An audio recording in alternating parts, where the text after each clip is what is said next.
8 फरवरी यानी आज केंद्र सरकार संसद में श्वेत पत्र पेश कर सकती है। इसका मकसद मनमोहन सिंह सरकार और नरेंद्र मोदी सरकार के समय आर्थिक हालात की तुलना करना है। भास्कर एक्सप्लेनर में जानेंगे श्वेत पत्र क्या है और इसे क्यों लाया जाता है।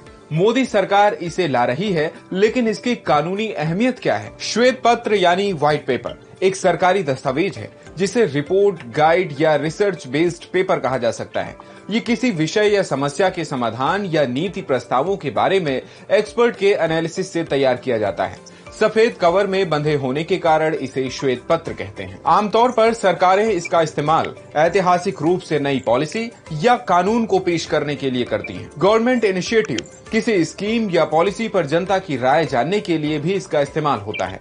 सुप्रीम कोर्ट के वकील विराग गुप्ता के मुताबिक श्वेत पत्र एक ऐसी रिपोर्ट होती है जिसमें सभी तथ्य होते हैं, लेकिन इसकी कोई कानूनी अहमियत नहीं है। अगर श्वेत पत्र के तथ्यों और आरोपों के आधार पर कोई जांच हो तो उनका कानूनी आधार होता है। दुनिया का पहला श्वेत पत्र ब्रिटेन में लाया गया, जिसके बाद ये भारत में भी आया। 90 के दशक से व्यापारिक कंपनियों ने भी श्वेत पत्र लाना शुरू कर दिया। दुनिया में पहली बार ब्रिटेन के प्रधानमंत्री विंस्टन चर्चिल ने जून 1922 में फिलिस्तीन मामलों पर श्वेत पत्र जारी किया था। भारत में मार्च 1933 में साइमन कमीशन लागू करने के लिए पहली बार श्वेत पत्र जारी किया गया था। आजाद भारत में अलग अलग रियासतों और प्रांतों के भारत में विलय के लिए पहला श्वेत पत्र 5 जुलाई 1948 को राज्य मंत्रालय ने जारी किया था। 28 फरवरी 1950 को गणतंत्र भारत के पहले बजट के साथ नेहरू सरकार के वित्त मंत्री जॉन मथाई ने श्वेत पत्र प्रस्तुत किया था, जिसमें इकोनॉमिक डेवलपमेंट की जानकारी दी गई थी। 1990 के दशक की शुरुआत से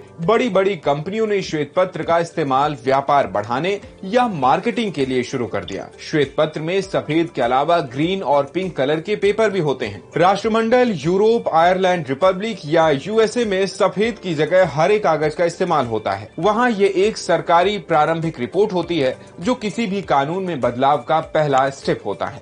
अमेरिका में कुछ राज्य और राज्य की एजेंसियां श्वेत या ग्रीन की जगह पिंक पेपर का इस्तेमाल करती हैं। मोदी सरकार 2004 से 2014 के बीच यूपीए शासन के कथित आर्थिक कुप्रबंधन पर श्वेत पत्र लाने जा रही है। इस बारे में वित्त मंत्री निर्मला सीतारमण ने 1 फरवरी के बजट भाषण में भी बताया था। संसदीय वित्त समिति के अध्यक्ष और भाजपा नेता जयंत सिन्हा के मुताबिक ये श्वेत पत्र यूपीए सरकार के दौरान देश की खराब आर्थिक हालातों को बताएगा। इस श्वेत पत्र में बताया जाएगा कि मोदी सरकार ने 10 साल में अर्थव्यवस्था को कैसे सुधारा है। ऐसे ही और भी वीडियोस के लिए जुड़े